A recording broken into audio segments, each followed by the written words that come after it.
Mitch Groot uit Trebeek werd onlangs in Drenthe Nederlands kampioen veldrijden tot 14 jaar. Na zo'n prestatie word je natuurlijk gehuldigd door het gemeentebestuur. Met de fiets nog op de rug meldt de 13-jarige zich bij wethouder Erwin Vogelzang. Dag Mitch. Hoi. Dat is nog eens een entry in het gemeentehuis van Brunsum. Ja. Van harte gefeliciteerd. Dank u wel. Met jouw prestatie, Nederlands kampioen categorie 7.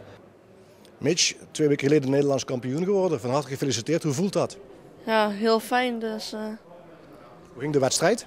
Ja, in het begin met de start ging eigenlijk niet zo goed. Het ging nog niet goed. Ja, er was een lint, ja, die ging omhoog met het vertrek. En dat lint bleef onder mijn helm hangen. Dus. Wat gebeurde er toen? Ja, er was al één jongen was weg die wat vorig jaar Nederlands kampioen was. Brian Boumans.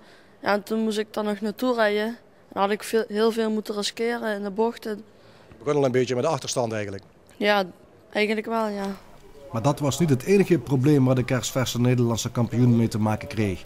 Ook de banden zorgden voor een probleem. Ja, voor de wedstrijd met inrijden, toen slepte ik overal weg in de modder. Hoe kwam dat dan? Ja, de dag van tevoren was het eigenlijk nog allemaal hard, omdat het gevroren had. Ja, en toen, toen was het 's nachts gaan regenen. Ja, en toen had ik niet de grove tubes meegenomen. Ja, en toen had ik eigenlijk de moed verloren. Wat moet je dan doen in zo'n geval? Wat heb je afgesproken?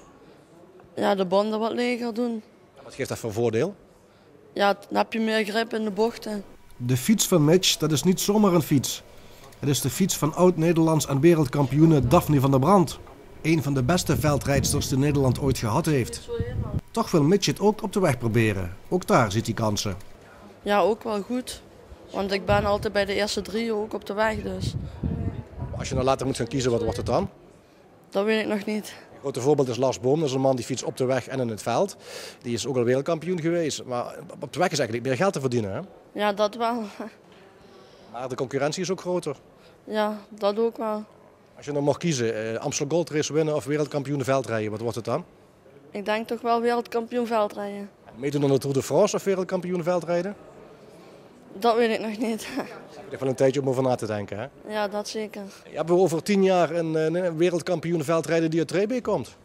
Go met. Veel succes, hè? Dank u wel.